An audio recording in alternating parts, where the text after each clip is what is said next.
Nous allons maintenant nous intéresser plus particulièrement aux adresses IP. Comme nous l'avons déjà présenté dans la leçon précédente, l'adresse IP est structurée de 4 octets séparés par des points. Chaque octet pouvant évoluer entre 0 et 255, 255 étant la valeur maximale d'un octet en base 10. Si nous devions représenter toutes les combinaisons possibles d'un octet, on obtiendrait alors plus de 4 milliards d'adresses possibles. Le tableau de ce schéma illustre toutes les combinaisons que peuvent prendre un octet à partir de l'adresse 0.0.0.0 jusqu'à l'adresse maximale en bas du tableau qui est de 255.255.255.255. Toutes ces adresses doivent être évidemment structurées et pour cela il a été créé un système de classes que nous allons vous présenter maintenant. La première famille de classes se nomme classe A. Les classes A ont la particularité d'avoir le premier octet de fixe. Les 3 autres octets pouvant être attribués à des adresses spécifiques de chacune des classes. Les classes A seront comprises entre la valeur 0.0.0.0 et la valeur 127.255.255.255, ce qui nous fait un total de 127 classes de plus de 16 millions d'adresses chacune. Pour bien comprendre le principe des classes, il faut savoir que lorsqu'on attribue des adresses IP à une entreprise, on attribue une classe entière. Comme vous pouvez le voir, si nous attribuons donc une classe de type A à une entreprise, l'entreprise disposera de plus de 16 millions d'adresses. Et il est évident que l'entreprise, aussi grande soit-elle, les premières entreprises qui ont reçu des classes de ce type étaient les entreprises Bull ou IBM à l'époque, l'entreprise n'utilisera jamais les 16 millions d'adresses en question. Ce qui explique que, au jour d'aujourd'hui, nous arrivons à saturation d'adresses dont je parlais précédemment et que le système a été contraint d'être modifié et c'est la raison pour laquelle nous sommes passés en IPv6. Nous reparlerons donc à la fin de cette leçon de l'IPv6. Néanmoins, l'IPv4 est encore le système le plus utilisé actuellement. Il est donc très intéressant de savoir comment s'organiser ces classes, même si à terme elles seront remplacées par le système IPv6. En ce qui concerne la famille de classe B, cette famille a la particularité d'avoir 2 octets fixes. Comme nous pouvons le voir par l'exemple concret, 145.120 sur notre schéma, les 2 autres octets seront donc les parties variables qui pourront être attribuées et constituer donc des adresses IP pour chacune des classes. Les adresses de classe B seront comprises entre 128.0.0.0 jusqu'à 191.255.255.255, ce qui représente plus de 16 000 classes de plus de 65 000 adresses chacune. La troisième famille de classes, donc les classes C, ont la spécificité d'avoir 3 octets fixes.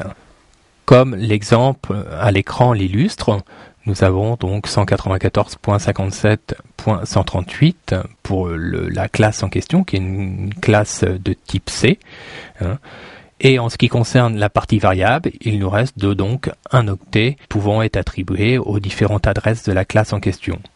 Les classes C seront comprises entre 192.0.0.0 jusqu'à 223.255.255.255, ce qui représente donc plus de 2 millions de classes de 256 adresses chacune.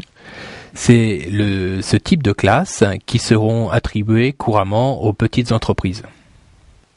Ce tableau illustre les 3 types de classes que nous venons de vous présenter, les classes A, B et C, et nous allons voir maintenant que parmi toutes ces adresses, certaines sont exclues, notamment pour être utilisées dans les intranets que nous avons présentés au début dans la première leçon.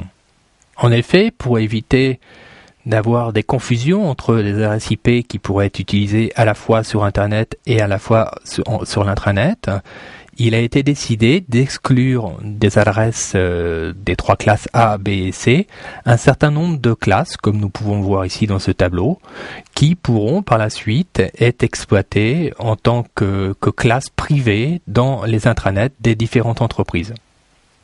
C'est pour cette raison que l'adresse, par exemple 192.168.0, est la classe, peut-être la classe de type C, comme vous pouvez le voir, la plus fréquente que l'on retrouve sur les réseaux privés. Enfin, une dernière classe sera exclue des adresses Internet. Il s'agit de la classe 127.0.0, car cette classe contient l'adresse de boucle, l'adresse de boucle qui est égale à 127.0.0.1, ou encore localhost pour ceux qui ont déjà installé un serveur web sur leur poste, c'est l'adresse interne de chaque ordinateur. Ce schéma résume les différentes attributions des classes selon l'usage qu'on peut en faire. Au milieu, comme vous pouvez le voir, nous avons donc les classes Internet. Et à droite et à gauche, nous avons des réseaux privés, des réseaux intranet, comme nous l'avons vu donc dans la première leçon, pour lesquels devront être utilisées les adresses privées que nous avons énoncées précédemment. Pour chaque réseau, il y a aussi 3 adresses réservées. Nous proposons de les détailler maintenant. Pour illustrer l'attribution de ces 3 adresses, nous allons prendre un réseau de classe C, ce qui fait un total de 256 adresses potentielles pour ce réseau. La première adresse du réseau, en l'occurrence pour notre réseau de classe C, sera donc l'adresse qui se termine par 0, est réservée pour identifier le réseau lui-même. Dans notre cas, dans notre exemple, nous aurons donc l'adresse 192.168.5.0 qui sera attribuée donc pour identifier le réseau. La seconde adresse est la dernière adresse du réseau. Encore une fois, pour reprendre notre exemple, la dernière adresse du réseau sera celle qui se terminera par 255 pour notre réseau de classe C, soit 192.168.5.255. Cette adresse sera réservée pour diffuser un message vers tous les postes, ce qu'on appelle aussi broadcast. Ainsi, si vous envoyez donc une information à cette adresse, elle sera diffusée à toutes les adresses du réseau. Enfin, la troisième adresse correspond à celle qui sera attribuée à la passerelle. Nous avons déjà présenté le concept de la passerelle dans la leçon précédente. Cette adresse sera donc l'adresse vers laquelle sera envoyée les informations si l'adresse du destinataire n'appartient pas au réseau en question. Donc en résumé, pour un réseau de classe C, comme celui que nous avons pris en exemple, ayant un potentiel de 256 adresses différentes, seules 253 adresses pourront être attribuées à des ordinateurs, à des postes utilisateurs. Pour conclure cette leçon, une petite introduction à l'IPv6 qui a pour fonction de remplacer à plus ou moins long terme l'IPv4.